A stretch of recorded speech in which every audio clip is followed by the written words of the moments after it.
दोस्तों स्वागत है आपका देश और विदेश की ताजा खबरों के इस वीडियो में। आज की मुख्य खबरों के मुताबिक चीन और पाकिस्तान को लेकर रक्षा मंत्री राजनाथ सिंह का बड़ा बयान, जानबूझकर विवाद पैदा कर रहे हैं पड़ोसी देश। साथ ही दोस्तों जानेंगे इस खास मौके पर देश में जारी हुआ 100 रुपए का सिक्का। जी हाँ, तो इस खबर के बारे में भी आपको बताएंगे। वहीं दोस्तों जानेंगे बड़ी खबर, बैंक नोट फोन स्क्रीन पर 28 दिनों तक जीवित रह सकता है कोरोना वायरस, वैज्ञानिकों ने किया दावा। साथ ही दोस्तों पाकिस्तान के लिए बड़ी बुरी खबर निकल कर आ रही है। जी हाँ, उसे अंतर्राष्ट्रीय स्तर पर आतंकवादी देश का दर्जा मिलने वाला है, तो बताएंगे कैसे। वहीं दोस्तों नीतीश कैबिनेट में मंत्री विनोद कुमार सिंह का निधन, लंबे वक्त से थे अस्पताल में भर्ती। वहीं दोस्तों रेलवे की ओर से बड़ी खबर आ रही है। जी हाँ, अब हाई स्पीड ट्रेन में लगेंगे सिर्फ ऐसी कोच, मेल और एक्सप्रेस से हटेंगे स्लीपर। साथ ही दोस्तों एलओसी पर तनाव जारी, भारत और चीन की सेना ने 1 लाख सैनिक किए तैनात, भारतीय सेना उठा सकती है जल्द ही बड़ा कदम। तो इस खबर के बारे में भी आपको विस्तार से बताएंगे। साथ ही दोस्तों मौसम से जुड़ी एक बड़ी खबर आ रही है। जी हां, मौसम विभाग ने इन राज्यों के लिए अगले 24 घंटों में भारी बारिश का अलर्ट जारी किया है। तो दोस्तों आज इन सब खबरों के बारे में आपको विस्तार से बताएंगे। इसके अलावा भी कई अन्य बड़ी खबरें हैं जिसके बारे में इस वीडियो में जानेंगे। तो दोस्तों वीडियो को अंत तक जरूर देखिएगा। साथ ही दोस्तों वीडियो के बारे में आपकी जो भी राय हो कमेंट करके जरूर बताएगा। और दोस्तों यदि आप भी हमारी मेहनत को सपोर्ट करना चाहते हैं तो इस वीडियो को लाइक और शेयर जरूर कीजिएगा। तो चलिए दोस्तों बिना देरी के फटाफट से जानते हैं आज की सभी बड़ी खबरों को। पहली खबर, देश भर में संक्रमितों का आंकड़ा 71.19 लाख के पार, 1,09,000 से ज्यादा संक्रमितों की मौत। जी हां दोस्तों, देश भर में कोरोना वायरस का कहर लगातार जारी है। भारत में कोरोना से 71,19,000 से ज्यादा लोग अब तक संक्रमित हो चुके हैं। वहीं इस वायरस की चपेट में आने से अब तक 1,09,000 से ज्यादा लोग अपनी जान गंवा चुके हैं। हालांकि राहत की बात यह है कि 61,46,000 से ज्यादा इस वायरस को मात देकर ठीक भी हो चुके हैं। देश में कोरोना को मात देकर ठीक होने वालों की संख्या सक्रिय मामलों की संख्या से अधिक है। सक्रिय मामलों की कुल संख्या 8,62,000 से ज्यादा है। वहीं देश में सबसे ज्यादा प्रभावित राज्य महाराष्ट्र में संक्रमितों का आंकड़ा 15,28,000 के पार पहुंच गया है। पूरे महाराष्ट्र राज्य की बात करें तो यहाँ पर कोरोना संक्रमितों की संख्या 15,28,000 से ज्यादा है। वहीं 40,000 से ज्यादा लोगों ने अपनी जान गंवा दी है। चलिए दोस्तों अब जानते हैं अगली खबर। चीन और पाकिस्तान को लेकर रक्षा मंत्री राजनाथ सिंह का बड़ा बयान, जानबूझकर विवाद पैदा कर रहे हैं पड़ोसी देश। जी दोस्तों रक्षा मंत्री राजनाथ सिंह लद्दाख, अरुणाचल प्रदेश, सिक्किम, हिमाचल प्रदेश, उत्तराखंड, पंजाब और जम्मू कश्मीर के सीमावर्ती इलाकों में बनाए गए 44 पुलों का सोमवार को राष्ट्र को समर्पित करेंगे। ऑनलाइन कार्यक्रम में पुलों का उद्घाटन करते हुए सिंह ने अपने संक्षिप्त संबोधन में पाकिस्तान और चीन से लगती भारत की सीमा पर स्थिति का हवाला दिया। रक्षा मंत्री ने कहा, आप हमारे उत्तरी और पूर्वी सीमाओं पर बनाई गई स्थिति से परिचित है। पहले पाकिस्तान और अब चीन, ऐसा लगता है कि अब एक मिशन के तहत सीमा पर विवाद बनाए गए हैं। इन देशों के साथ हमारा करीब 7,000 किलोमीटर लंबी सीमा है। सिंह ने कहा कि प्रधानमंत्री नरेंद्र मोदी के मजबूत नेतृत्व के चलते भारत इन संकटों का न केवल मजबूती से सामना कर रहा है बल्कि इन सभी क्षेत्रों के बड़े और ऐतिहासिक बदलाव भी ला रहा है। चलिए दोस्तों अब जानते हैं अगली खबर। बड़ी खबर, बैंक नोट फोन स्क्रीन पर 28 दिनों तक जीवित रह सकता है कोरोना वायरस से, वैज्ञानिकों का दावा।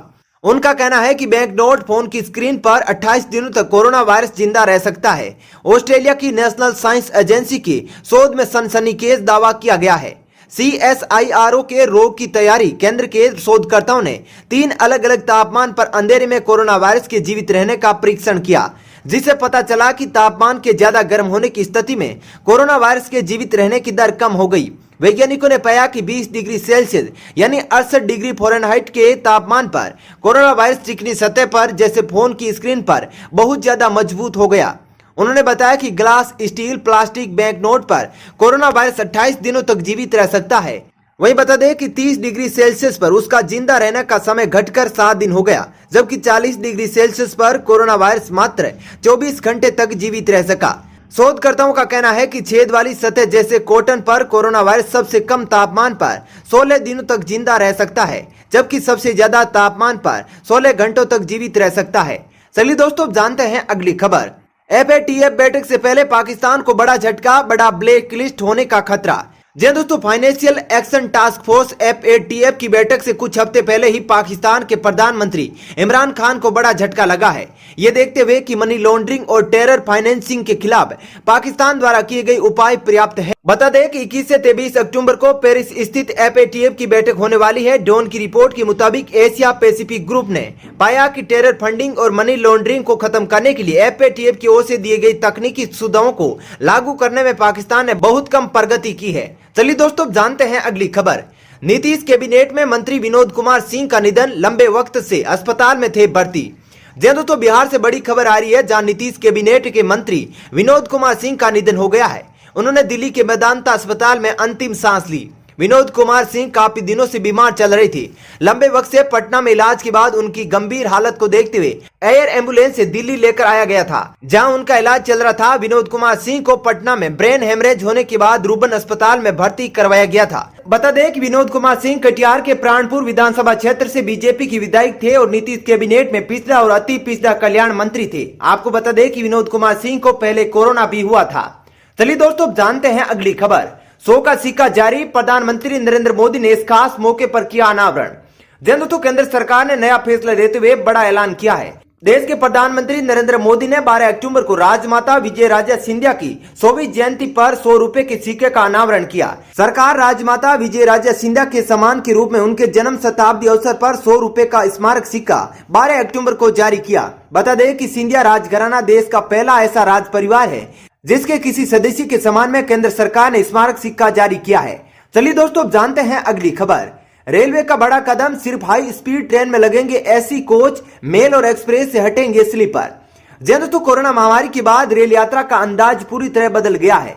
रेलवे जानती है कि इस समय नए प्रयोग करने बेहद जरूरी है, क्योंकि पिछले कुछ समय से रेलवे डिमांड एवं सप्लाई के फार्मूले पर काम कर रही है। इसी दिशा में रेलवे एक और बड़ा कदम उठाते हुए ये तय किया है कि लंबी दूरी की मेल और एक्सप्रेस ट्रेनों से स्लीपर कोच पूरी तरह खत्म कर दिए जाएंगी।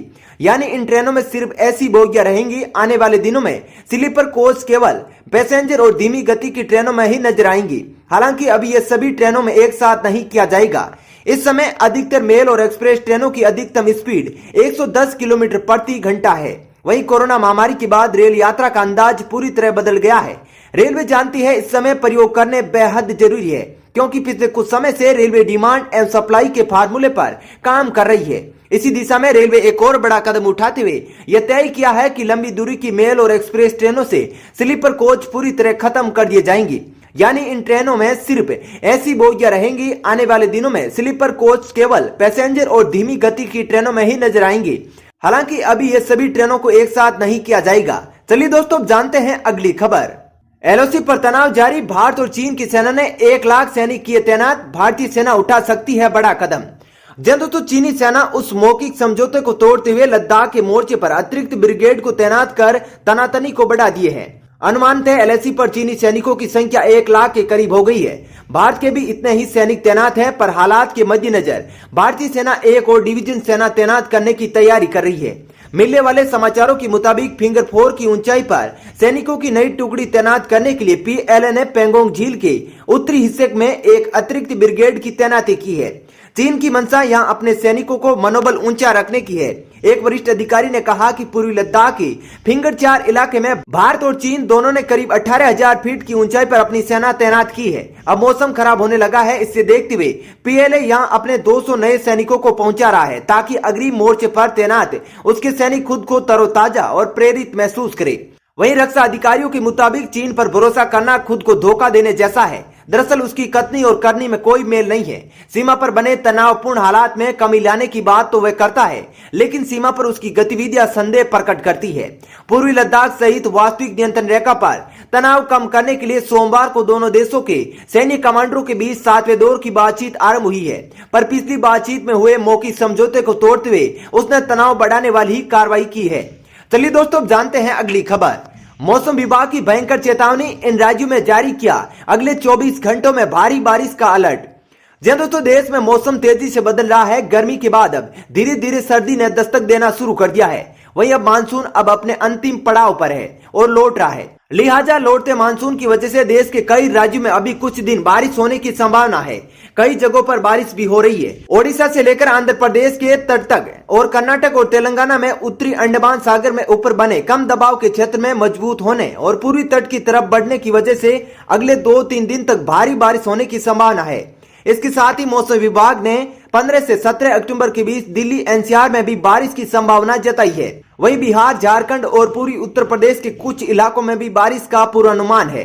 इतना ही नहीं, बदलते मौसम में डिप्रेशन के प्रभाव से आंध्र प्रदेश के साथ साथ तमिलनाडु, तेलंगाना, ओडिशा, महाराष्ट्र, छत्तीसगढ़, मध्य प्रदेश, कर्नाटक, गोवा और गुजरात तक बारिश हो सकती है।